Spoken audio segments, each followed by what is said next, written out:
Coucou, bienvenue dans mon podcast filmé Désencombre ta vie.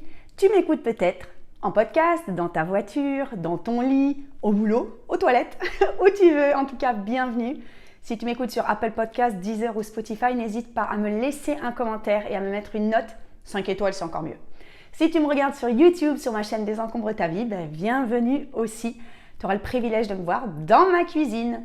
Alors aujourd'hui, c'est un petit épisode de rétrospective de ma détox sucre.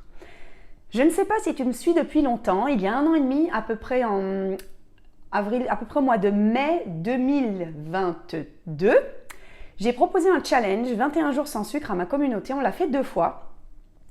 Et c'était parce que j'avais envie de me challenger et de voir où j'en étais de ma consommation de sucre. Et j'avais envie d'arrêter pendant 21 jours. Donc je te remets un peu dans le contexte. J'avais proposé qu'on se fasse une cure, qu'on se fasse un challenge sans sucre ajouté. Alors déjà, je voudrais faire une alerte. Je ne suis pas docteur, je ne suis pas nutritionniste, je ne suis rien du tout. C'était juste une expérience personnelle que je voulais faire et je me suis dit, je vais la partager avec ma communauté. Et j'avais fait des vidéos très régulières, j'avais fait des lives. Les personnes qui participaient me mettaient des commentaires pour savoir où elles en étaient de leur détox du sucre. C'était très intéressant. Donc j'avais fait 21 jours sans sucre ajouté. Ça veut dire que je mangeais tous les sucres naturels, donc les fruits, les sucres qui sont les sucres lents, en fait l'amidon par exemple du riz, des pommes de terre, des choses comme ça qui se transforment en glucose après. J'avais juste enlevé, c'est-à-dire je mangeais, on va dire, je mangeais pas de chocolat, je mangeais pas de biscuits, je mangeais pas de gâteaux faits à la maison avec du sucre, pas de biscuits industriels, etc. Alors d'où je partais, c'est important quand même que je le dise. Je suis quelqu'un qui a toujours été mince, j'ai jamais eu de problème de poids. J'ai un régime alimentaire très strict et particulier parce que j'ai une maladie des intestins qui s'appelle une maladie cœliaque.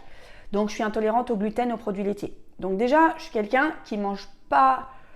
en gros, je mange pas de pizza, je mange pas de biscuits, ça va vite quoi. C'est pas très compliqué pour moi. C'est ça que je veux dire. Parce que je veux pas faire des fausses annonces. Ouais, je pesais 160 kilos, j'en ai perdu 100. C'est pas vrai. Hein. Attention, les trucs sur les réseaux sociaux, c'est... Voilà.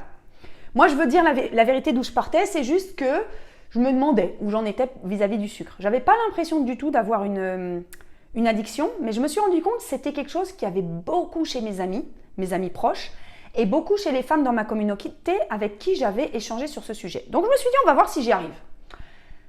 Premier jour, il a fallu que j'arrête mon carré de chocolat noir tous les midis. Je prenais du chocolat noir 70% et ça a été dur pendant 4 jours. Bon, ça va, il y en a qui vont dire « Ah, Nadia, 4 jours !» Ok, je peux l'entendre. N'hésitez pas à me faire les critiques. Je suis très honnête avec vous sur d'où je suis partie, où je suis arrivée. Mais c'est quand même intéressant que je vous explique pourquoi j'en parle 1 an et demi plus tard, parce qu'il y a des choses qui sont venues bien après. Donc, j'ai eu du mal au début, c'était mon carré de chocolat, c'est-à-dire que je finissais toujours, ma réflexion a été que je finissais toujours un repas sur du sucré. C'est-à-dire que je prenais un yaourt, je mettais du sucre. Alors c'était du sucre de coco, mais c'est du sucre. Du sucre, c'est du sucre.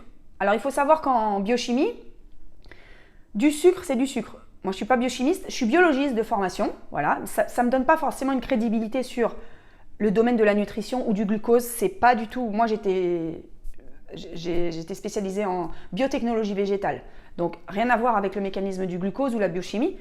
J'ai quand même des notions. Je ne vais pas dire des petites notions. J'ai quand même des bonnes notions. Mais je ne suis pas spécialiste du tout. Je parle d'une expérience. Mais ce qui est sûr, c'est que du glucose, c'est du glucose. Que tu mettes du sirop d'agave, du sucre de coco, du sucre de canne, du sucre de betterave, du sirop de date, c'est du glucose. C'est-à-dire que dans le corps, ça va faire le même effet glucose. Voilà, juste déjà pour te dire ça. Donc te dis pas, bah oui, mais moi je prends du sucre de coco, c'est meilleur. Non, non, c'est la même chose. Après, il y a les histoires de pouvoir sucrant.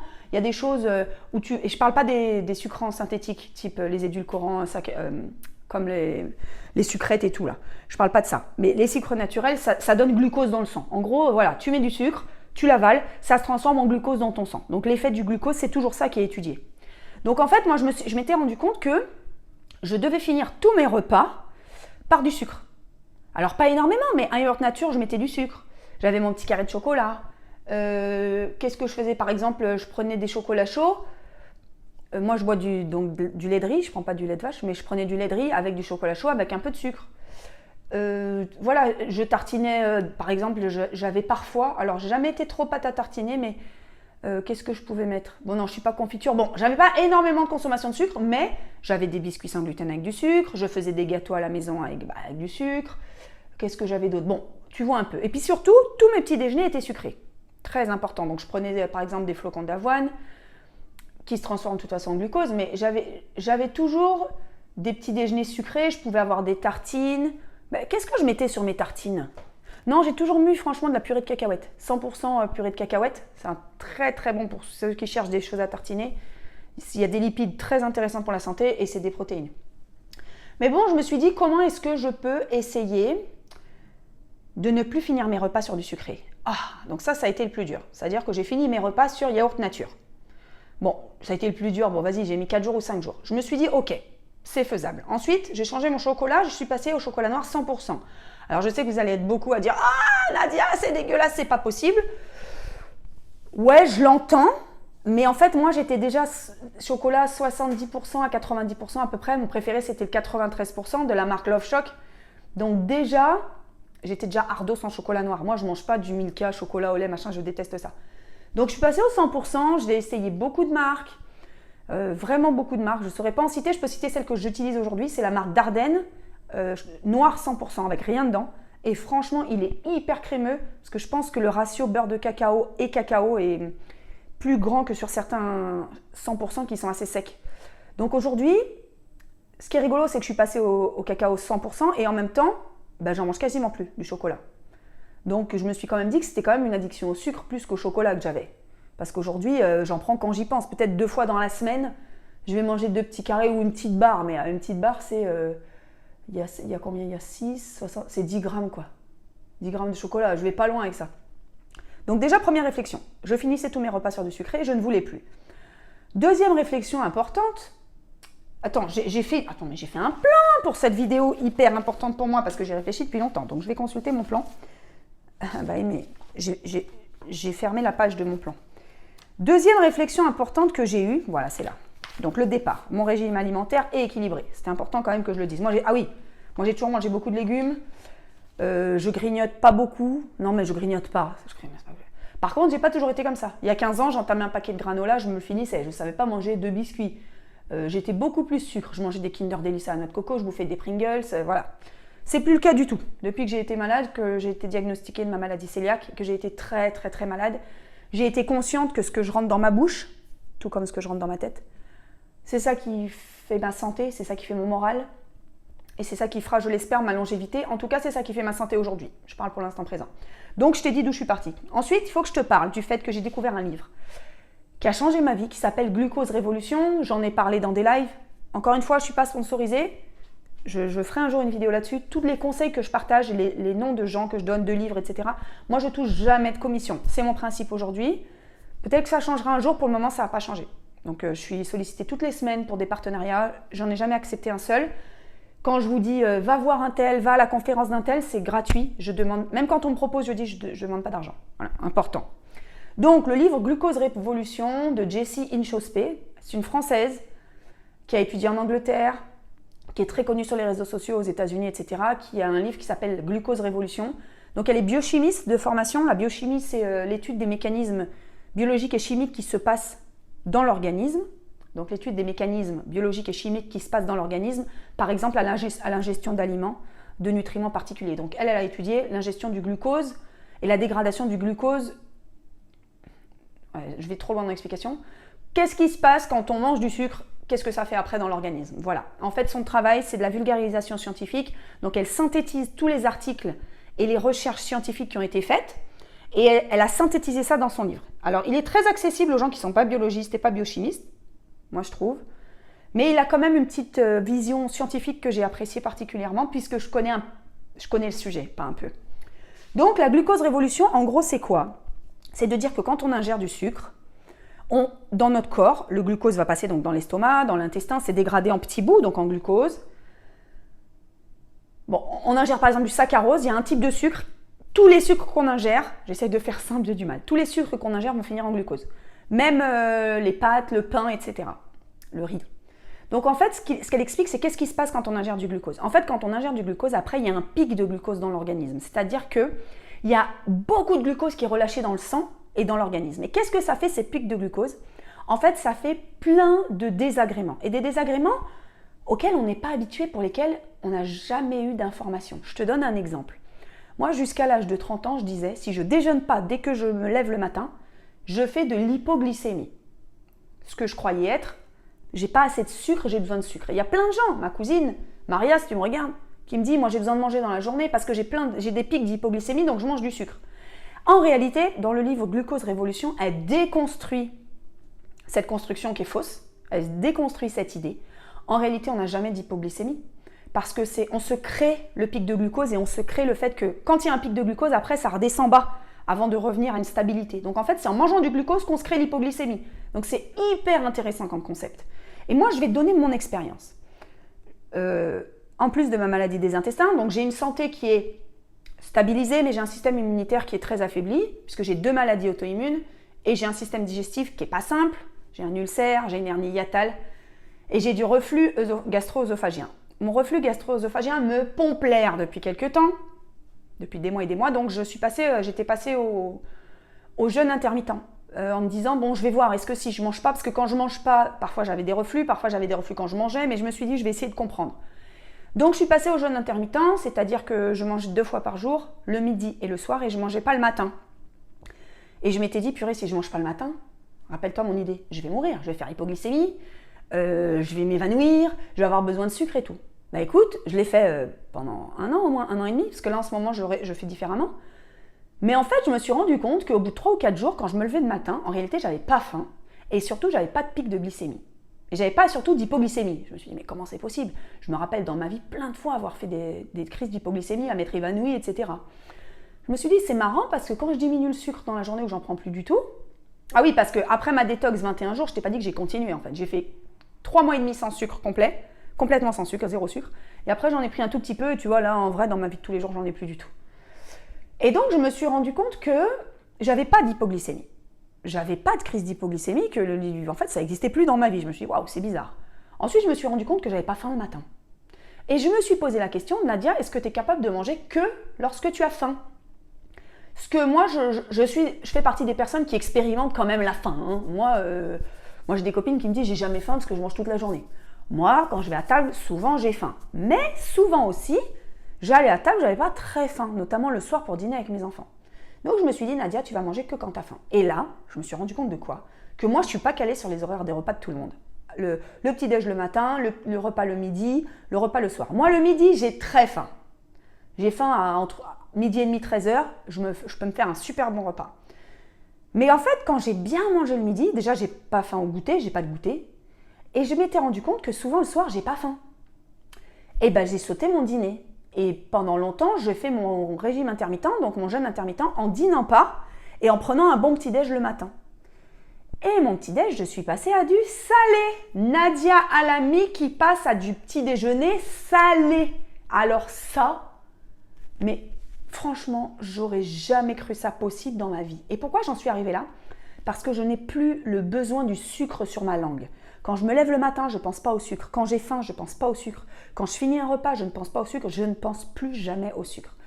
Je te remets mon alerte. Attention, je n'avais pas d'addiction au sucre. En tout cas, j'en avais plus. Je l'avais déjà réglé, je crois. Je n'avais pas d'addiction au sucre. Donc, je ne te dis pas ça comme toi qui m'écoutes peut-être, qui mange des biscuits toute la journée. Moi, j'ai plein de copines qui me disent ça, qui mangent du sucre du matin au soir. Je n'en étais pas là.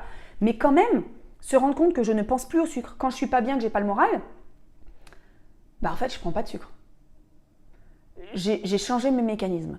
Et donc là, je me suis rendu compte de plusieurs choses. Que déjà, je mangeais par habitude et par code social. Donc parfois, je me mets à table avec les enfants, je leur dis, écoutez, j'ai pas faim. Et peut-être que 2 heures plus tard, le soir, j'aurai faim, je mange. Alors, je le fais pas trop parce que reflux d'estomac, je peux pas me coucher en ayant mangé. Bon bref, j'ai beaucoup de paramètres, moi, à prendre en compte. Mais je suis OK parce qu'en fait, je me sens vachement bien d'écouter mon rythme et d'écouter mon corps, en fait. Je me dis, mais Nadia, comment t'as jamais écouté ton corps? Ça me donne des frissons de dire ça. J'ai presque les larmes qui montent parce qu'en fait, je me suis rendu compte que je me suis jamais écoutée. J'écoutais mes émotions. On connaît l'expression, je mange mes émotions. Moi, quand j'avais de l'émotion, je bouffais du sucre. Si j'étais contente, je bouffais du sucre. Si j'étais triste, je bouffais du sucre. Si j'étais excitée, je bouffais du sucre. Si j'étais en colère, je bouffais du sucre.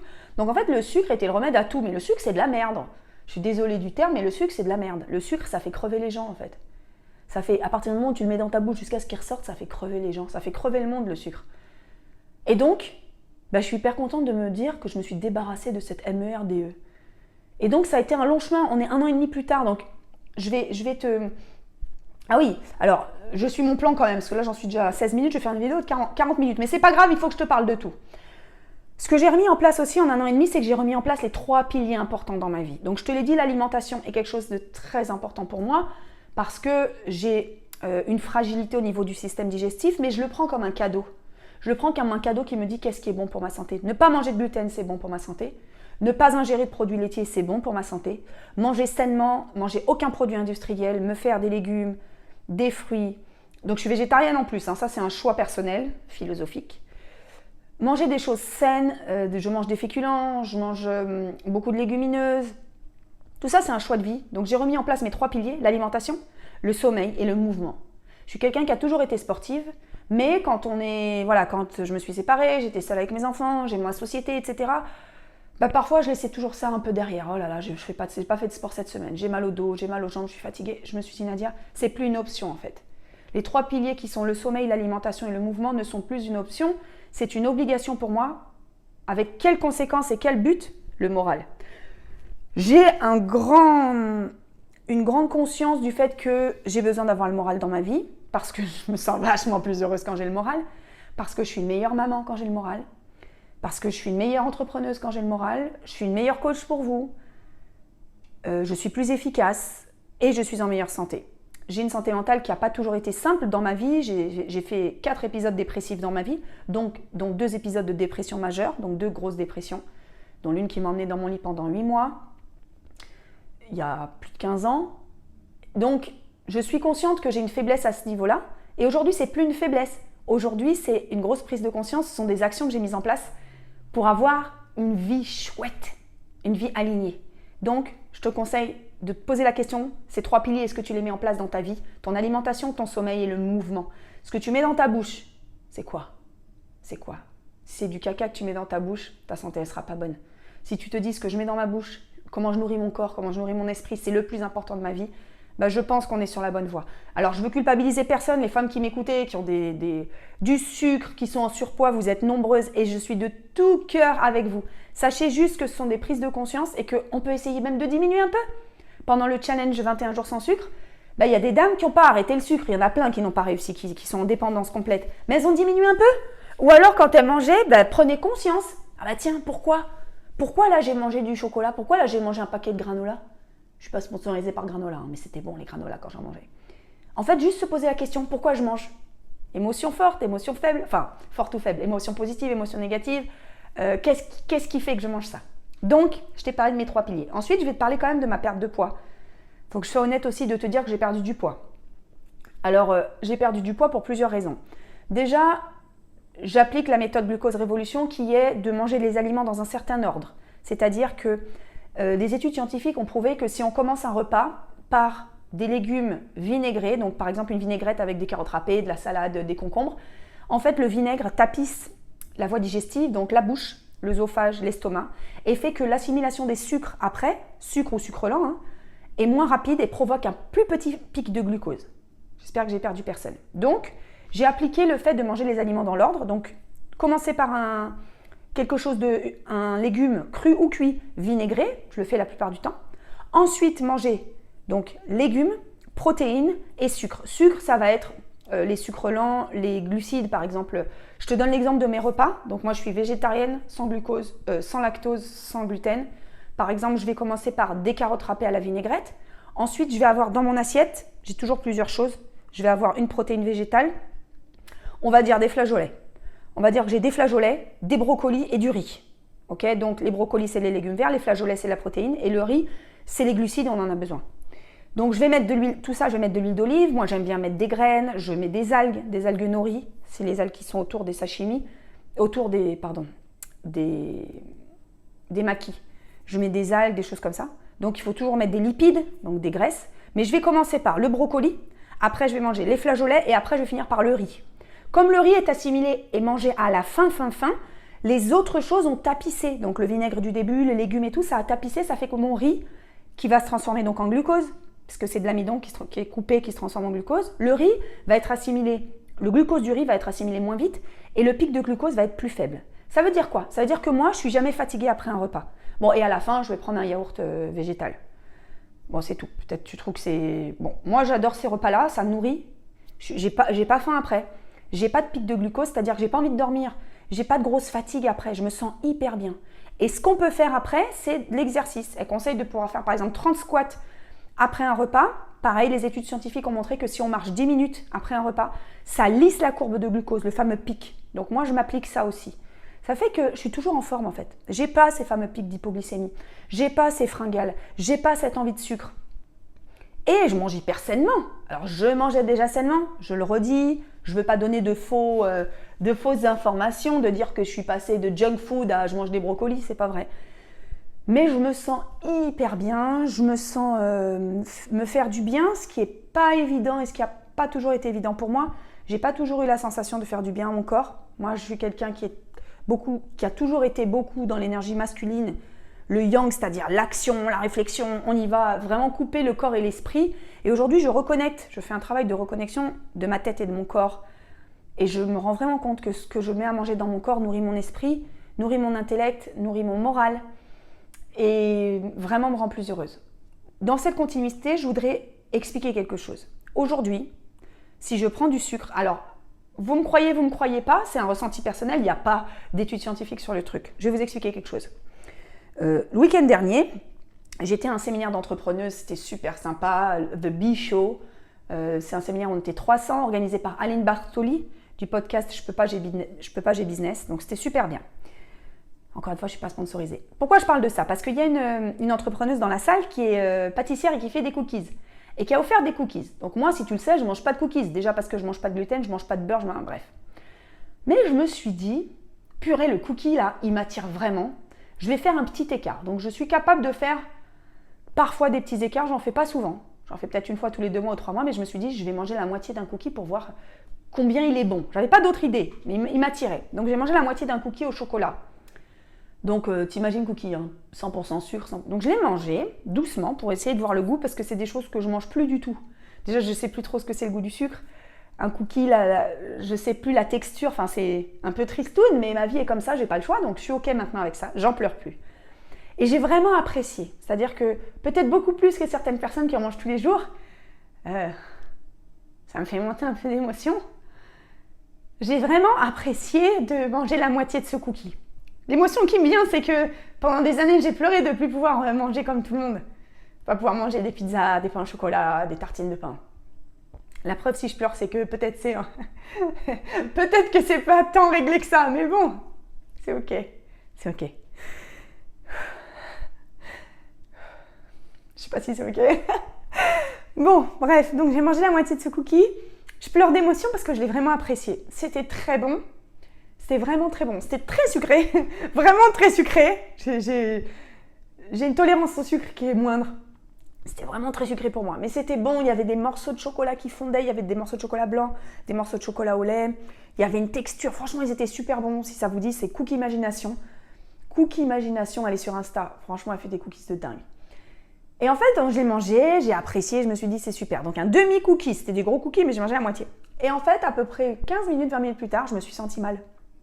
Je me suis sentie, croyez-moi ou pas, j'étais dans un environnement de rêve pour moi. Ok, intellectuellement hyper stimulant, avec des femmes hyper intéressantes. J'étais dans mon élément de dingue. J'étais dans mon ikigai pour celles qui connaissent de fou. Et en fait, j'ai senti une chute de morale de dingue. Je me suis dit, il se passe quoi là? C'est quoi ce bad d'un coup? Alors que j'étais dans le meilleur endroit de ma vie, où je suis la plus à l'aise, où j'ai toute ma légitimité, où je me sens super bien. Et là, je me suis dit, mais Nadia, t'as mangé ton sucre là? Et c'était à peu près vraiment, entre 15 et 30 minutes, je me rappelle plus. Je me suis dit, mais oui, c'est pas la première fois que je me rends compte de ça, parce que ça m'arrive parfois de manger un morceau de gâteau, je fais des gâteaux sans gluten même pour mes enfants, mais parfois je mange une part. Et je me suis dit, mais purée, c'est pas la première fois que je me rends compte de ça. Et là, j'ai mis le doigt sur le fait que quand je mange du sucre, en fait, ça me fait déprimer. Ça me fait déprimer. Et je suis pas bien, c'est-à-dire que je me sens pas bien, j'ai un coup de fatigue, j'ai un coup de déprime, et je me suis dit, purée Nadia. Mais en fait, avant, quand tu tournais en rond sur « je suis pas bien, je mange du sucre, je suis pas bien, j'en remange », parce qu'en fait, c'était la solution, c'était l'inverse que j'avais en effet. Alors, ce qui est sûr, c'est qu'aujourd'hui, comme j'ai très peu de sucre dans mon organisme, en tout cas de sucre, saccharose, sucre ajouté, j'ai une tolérance qui doit être bien moindre qu'avant, ça c'est clair. Mais ce qui est sûr, c'est que ça ne me fait pas du bien de manger du sucre aujourd'hui. Ça ne me fait pas du bien. Je m'en rends compte, j'en suis consciente et je suis hyper heureuse de ne pas foutre ça dans mon organisme. Donc ça, je voulais quand même partager cette information. Ça n'est que mon expérience personnelle, ça n'est pas étayé scientifiquement. Moi, j'aime les choses qui ont des articles scientifiques dessus, je le dis souvent. Les gens qui parlent de choses qui ne te citent pas... Moi, je dis là, c'est que mon expérience personnelle, ça n'est pas scientifique. Mais vraiment, ça fait plusieurs fois que je l'ai expérimenté et j'en reste dubitative parce que je me dis, c'est quand même fou. Donc, je vais continuer à explorer ça. Et je voulais vraiment partager ça avec toi. Avec vous, en tout cas. Et donc... ce que je veux vous dire pour résumer, je vais essayer de ne pas faire plus de 30 minutes, c'est que 1 an et demi plus tard, ce qui était pour moi juste une expérience à faire avec vous, de me dire comment je peux désencombrer mon corps, quels sont les éléments qui encombrent le corps. Il y a le sel, il y a le sucre, il y a les produits industriels. Je n'ai jamais été trop là-dedans, mais qu'est-ce qui peut faire que mon corps va mieux ? Je vous assure que le sucre, je crois que c'est la plus grosse drogue qui est sur la planète. Je ne sais pas, entre le sucre, la cigarette, l'alcool, quelle est la plus grosse drogue ? Bon, si tu m'écoutes et que tu as les trois, waouh, va falloir faire quelque chose. Vraiment, c'est pas un jugement ce que je dis, mais si tu veux être en meilleure santé, avoir le moral et rester longtemps avec tes gosses si t'en as, c'est un sujet en fait. Ça ne veut pas dire que quand on mange sainement, on ne va pas mourir jeune. C'est pas obligatoire. Maintenant, statistiquement, moi j'aime beaucoup les statistiques, statistiquement, quand on fait attention à ce qu'on mange, on a moins de problèmes de santé. Ça ne veut pas dire qu'on n'en a pas, j'en suis la preuve. J'ai des problèmes de santé, mais j'arrive à les stabiliser, j'arrive à avoir une vie saine, j'arrive à être joyeuse. Donc j'arrive à stabiliser les choses, ce qui est quand même pas mal. Donc je t'encourage vraiment à te poser les questions. Le but de ce podcast et de cette vidéo, c'est pas de te culpabiliser si tu manges du sucre, c'est pas de te culpabiliser si tu picoles du vin tous les soirs, au contraire, c'est juste te poser la question. Pourquoi t'en es arrivé là ? Quels sont les déclencheurs de quand tu bois, de quand tu manges du sucre, de quand tu ressales tes trucs ? Est-ce que tu es obligé ? Est-ce que tu peux pas diminuer par 2 ta quantité de sel ? Est-ce qu'au lieu de t'acheter un produit industriel, tu peux pas te faire un brocoli à la vapeur, tu cuis du riz à la maison, tu te mets un steak haché si tu manges de la viande, et puis tu manges ça ? C'est vachement bon, tu mets de l'huile d'olive, tu mets des graines. Alors peut-être qu'il y en a qui vont se dire « ouais c'est dégueu, ça n'a pas de goût, etc. » Je peux l'entendre. Mais pose-toi la question, qu'est-ce qui donne du goût ? Les exhausteurs de goût, les additifs, est-ce que c'est ça qui donne du goût ? Est-ce que c'est pas plutôt notre cerveau qui est branché sur des trucs chimiques là, qui sont pas bons pour nous ? Qu'est-ce que ça fait à notre cerveau ? Comment on réagit ? On n'a qu'à voir ça. Comment on est excité, énervé. Moi je crois que le sucre, vraiment, ça nous rend dingo. Ça nous rend dingo. Alors moi, pourtant en plus je vais te dire quelque chose. Parce qu'il y en a qui vont dire « ouais, moi ça me donne la pêche ». Tu me connais, si tu m'écoutes, si tu me regardes, je suis quelqu'un qui a vachement la pêche. J'ai la pêche sans manger de sucre. Tout comme quand j'étais jeune, moi je ne bois pas d'alcool. J'en ai bu pendant 1 an, entre 17 et 18 ans, et j'ai plus bu après. Moi, ça ne m'empêche pas de faire la fête jusqu'à 4h du matin sans boire d'alcool. Donc tous ceux qui disaient « ouais, mais moi avec l'alcool, c'est chiant, on ne fait pas la fête », c'est pas vrai en fait. Ce sont des idées de la société. Donc, je vais m'arrêter là parce que sinon je pourrais partir pendant 2 heures. Ma glucose révolution, je l'ai faite. Elle a changé ma vie, elle a changé mon moral, elle a changé mon corps.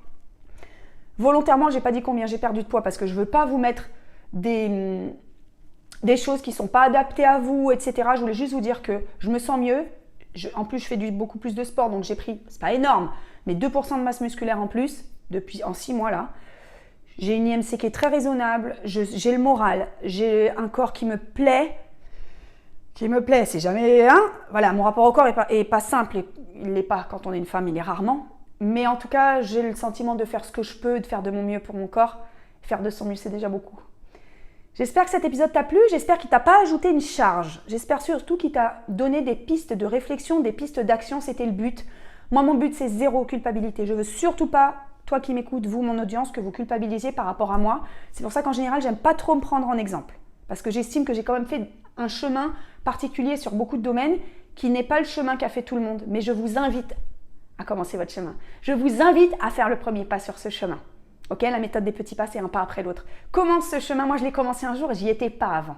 Ok, je te dis, il y a 15 ans, avant qu'on découvre ma maladie, j'étais déjà malade. Je me tapais une demi-baguette avec du Nutella le dimanche matin, plus un pain au chocolat. Après, je mangeais des granolas dans la journée, des Kinder Delice, des Pringles. Je sais même pas si je faisais un repas. Et j'avais la migraine et je pouvais pas me lever le lundi parce que j'étais malade et que j'avais des gros problèmes intestinaux et j'avais une migraine carabinée pendant toute la semaine.